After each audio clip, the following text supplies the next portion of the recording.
Well, the fallout from a cyber attack will be costly. Clients will sue you and fines will be imposed, but cyber liability insurance is one way to help. And here with more information are Rodney Gullatte from Firma IT Solutions and Scott Anderson of Scott Anderson Insurance Company. So thank you both so much for being here today. Thank you. It's not a fun topic to talk about, but it's something that we absolutely have to talk about. Yeah, so absolutely. To start off, Scott, 60% of small businesses go out of business 6 months after, a cyber attack. So how can cyber liability insurance, help with that?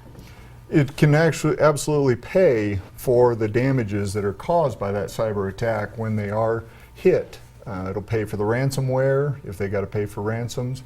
It'll pay for their recovering their identity and paying for the recovery of the identity of all their clients and all that. So all that money is paid out from the insurance company rather than out of the business's pocket, and that's why they go out of business. Okay.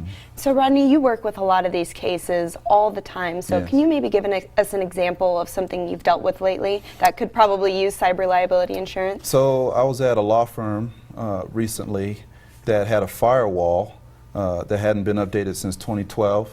Their Comcast cable modem had the default username and password on it. They didn't have any computer security on their computers, and the ones that did had a free version that had expired a few months back. No encryption.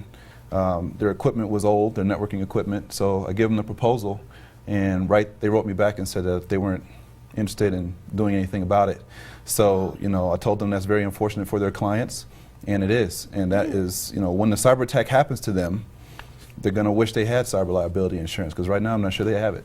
Right. And your point is great, because it's not just them that's going to be affected by it. It's all the people that they work with are going to have to deal with this and deal with the repercussions. So it's so important to have something like this. And so, Scott, if somebody already has, regular business insurance, does that also include the cyber liability insurance? Some of those policies do include it, but it's very limited to $50,000 worth of coverage.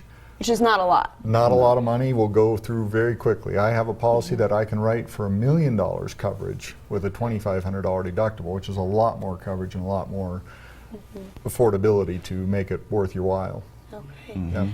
Okay, so it's seeming to me like this is just a no-brainer to have cyber liability insurance, but like you said, you recently talked to somebody and they said, no thanks, I'm good. So why are people not, cashing in on this? It seems stupid not to do it. Yeah, they're underestimating the threat.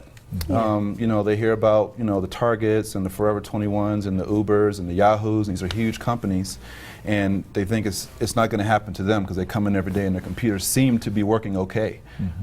That company's probably highly likely already been breached, and they don't even know it yet. Some people think it's an affordability problem, but as Scott said, it's an affordable thing to do.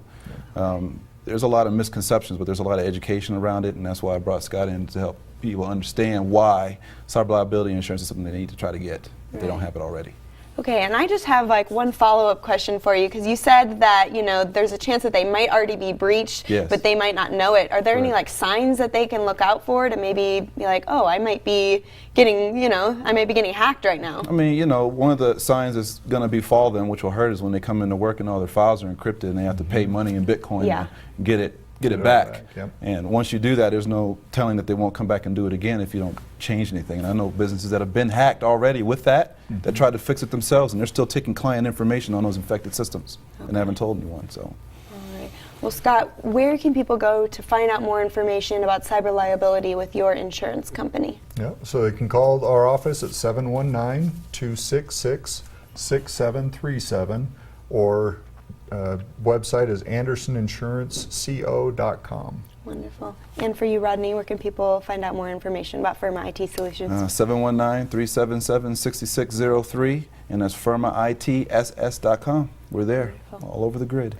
Well, thank you both so much for being here today and for being in the spirit of Christmas. I didn't mention it before, but this suit is incredible, and you've got the hat, so you're in the spirit too. So thank you both for being here. Thank you. And for more information, go online to firmaitss.com.